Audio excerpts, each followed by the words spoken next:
Kemarin saya bilang yellowfin bisa sampai 180 kilo. Ini berapa kilo ini? Ini 1 kuintal. Baiklah, nasi jagung campur batu.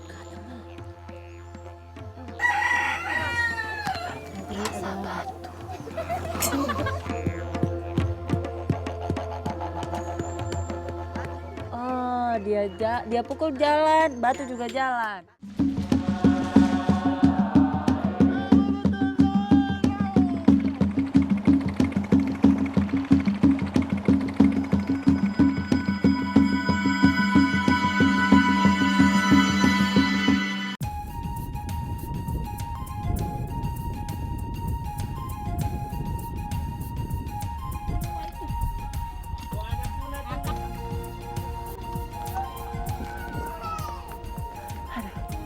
Bismillah. Assalamualaikum.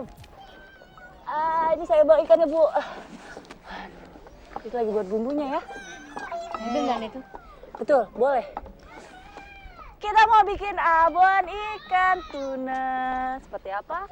Sebentar, kasih potong dulu ini.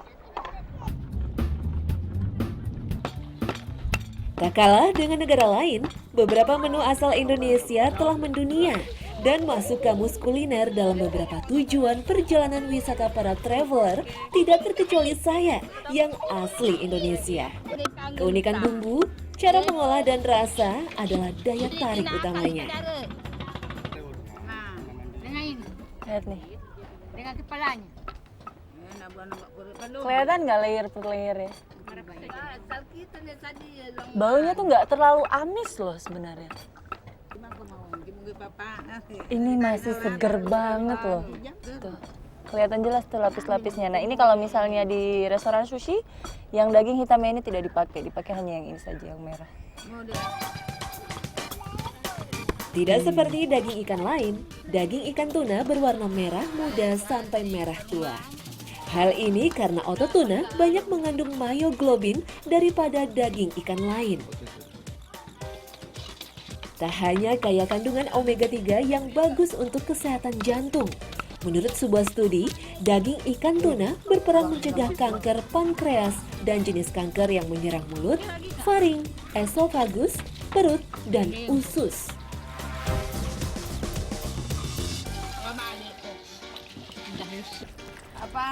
Jadi proses bikin abon, nah kalau misalnya kita nggak tahu prosesnya, makan abon tuh enak aja gitu ya. Sepertinya prosesnya cepat, padahal enggak.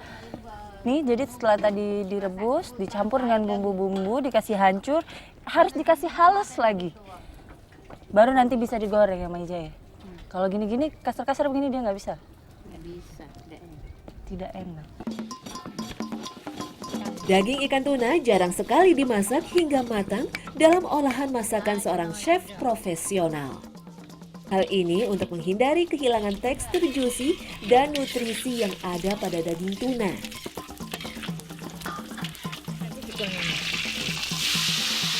Bagian perut adalah bagian paling favorit karena daging bercampur dengan lemak sehat, cukup diolah dengan minyak zaitun dan tambahan garam serta lada di atas api sedang selama 7 hingga 10 menit. Jadi ini memang harus digorengnya terus-menerus, diaduk, nggak boleh dikasih diam, nanti hangus ya. Nah ini kasih tunggu sebentar, sampai warnanya agak kemerahan sedikit, sampai kering dan kemerahan. Kalau menurut kacamata saya nih, ini sudah merah. Belum.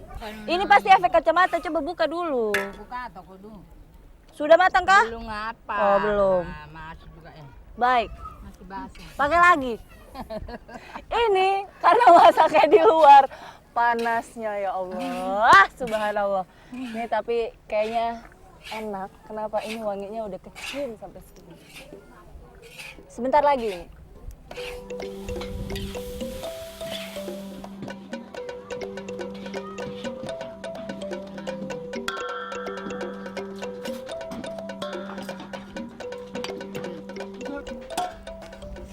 Ini saat yang paling menyenangkan. Jadi setelah masak, makan. Nah, ayo. Mari kita coba sama-sama ya. Tapi kita kemarin. Rasanya seperti rasa serundeng. Memang. abon ikan tuna ternyata rasanya seperti serundeng. Kebayang dong kalau makan serundeng kayak apa rasanya? Kayak gini persis. Gurihnya kerasa, ada manisnya juga, ada ladanya juga sedikit, lomboknya. Iya. Paling pas emang sama nasi putih anget-anget begini. Makan lagi, kasih habis nasi. Mantap.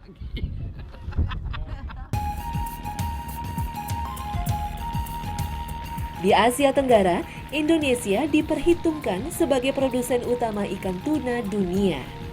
Berdasarkan Food and Agriculture Organization pada tahun 2007, produksi tuna ASEAN mencapai 26,2% atau sebesar 1,7 juta ton dari produksi tuna dunia.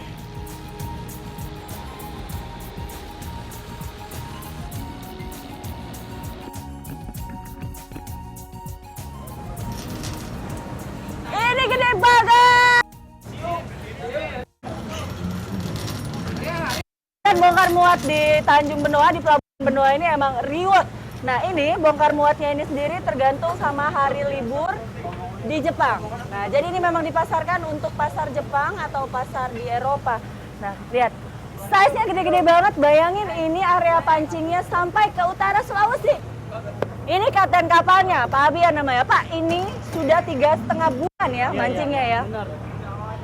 Lokasi pancingnya di mana? Ya di bandar, Daul Bandar. Laut Bandar. Iya, Daul Bandar. Masih lintang berapa, bujur berapa? 6. Bujurnya 130.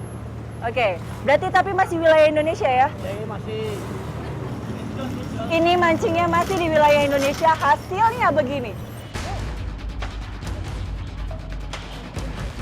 Tuna adalah ikan dengan nilai ekonomis yang sangat tinggi. Tak heran beberapa negara seperti Jepang, Australia, Indonesia, dan beberapa negara lain di dataran Eropa mulai melakukan berbagai upaya untuk menjaga keberlangsungan populasi tuna di perairan. Semua upaya ini tak lepas dari penurunan populasi tuna pada beberapa dekade belakangan karena penangkapan yang membabi buta. Seperempat abad terakhir, ukuran rata-rata seekor tuna yang ditangkap semakin mengecil. Saya mengira penangkapan yang berlebih dan berkurangnya ketersediaan serta kualitas sumber pakan menjadi alasan utama menurunnya ukuran tangkapan.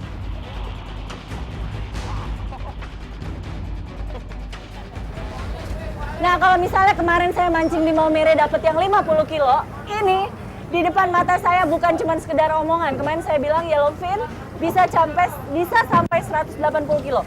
Ini yang dipegang sama Bapak. Ini berapa kilo ini? Ini 1 kuintal. Pertemuan Convention on International Trade in Endangered Species on Wild Fauna and Flora pada tahun 1992 menyatakan ikan tuna sirip biru yang banyak ditangkap di Samudra Pasifik merupakan spesies yang terancam punah.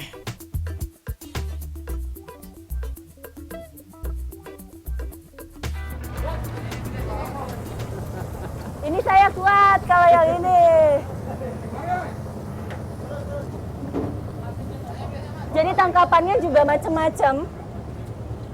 Tapi yang pasti kalau misalnya dilihat physically 50 up. Nah, ini yang saya bilang serunya proses loading, bongkar muat. Nih, pakai mesin, dikumpulin, digabung, pakai mesin, masuk ke dalam untuk processing. Nah, processing itu tergantung lagi permintaan dari sananya, dari Jepangnya sendiri. Mereka minta seperti apa? File kah? Atau masih utuh batangan seperti ini? Pembentukan struktur penjagaan terhadap sektor perikanan tangkap dunia terus dibentuk demi menjaga keberlangsungan populasi. Indian Ocean Tuna Commission and International Commission for the Conservation of Atlantic Tunas adalah dua organisasi yang mengawasi penangkapan ikan tuna di dunia. Sementara itu, setiap negara juga mengkaji berbagai cara untuk mencegah illegal fishing di wilayah mereka.